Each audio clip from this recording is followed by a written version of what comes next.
gisugdan og formal nga gibuksan ang 2014 Inter-Barangay Summer Sports Fest nga gipasaugdahan sa siyudad sa San Carlos pinaagi sa City Sports Office niadtong Abril 24 dito sa City Auditorium. Ang mga nagkalaing-laing paugnat sa kusog sa maong liga naglakip sa chess ug volleyball nga gipahigayon didto sa City Auditorium, basketball didto sa Leon B Sports Center, Barangay 2 ug Barangay 1 covered court, boxing didto sa gym sa Barangay 1 ug football didto sa SJRI Football Field, Center Mall, Barangay Palampas.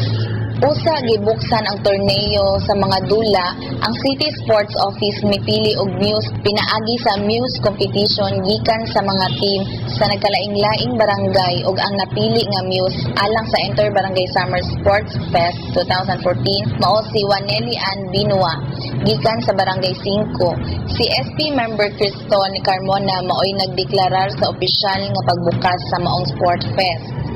Matud pa ni City Mayor Gingo Valmayor Jr. nga daghan na ang taga San Carlos nga magduduwa nga kalaing-laing sports ang nalibre ilang baylayranan sa mga universities tungod sa scholarship nga ilang napahimuslan gikan niini. Ang ilang abilidad sa sports o pagkamaayong modula gumikan kini sa suporta sa lokal nga kagamhanan sa San Carlos aron ang programa sa sports mulungtad agig tabang nga mapalambo sa mga kabatan-una ng ilang abilidad sa natad sa pagpaugnat sa kusog. Programa sports para pag-training ng ligaw-ligaw na nato sa pagkagayon na kita ahimong membro sa kating nato sa atong team sa barangay para po na kita mabansay sa atong piling ng sport. Importante kayo sa atong sports program sa Pilipinas sa Carlo na paghatag na tuligaw sa mga bata na mahilayo sa isyu kita mahimong usa ka responsable nga membro sa atong barangay, usa ka responsable membro sa atong team sa kita ma-develop na ito ang abilidad sa atong gala para base na lang na kita ma-membro po sa mga importante ng mga team sa atong lugar sa Carlos na tayo punta kadaghan po nato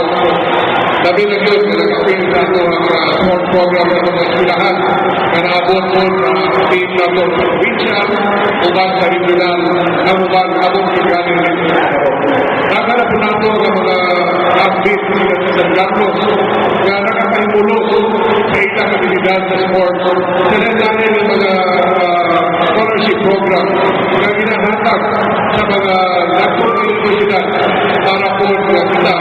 tagaan ng higayon hindi sa sports kundi tagaan ng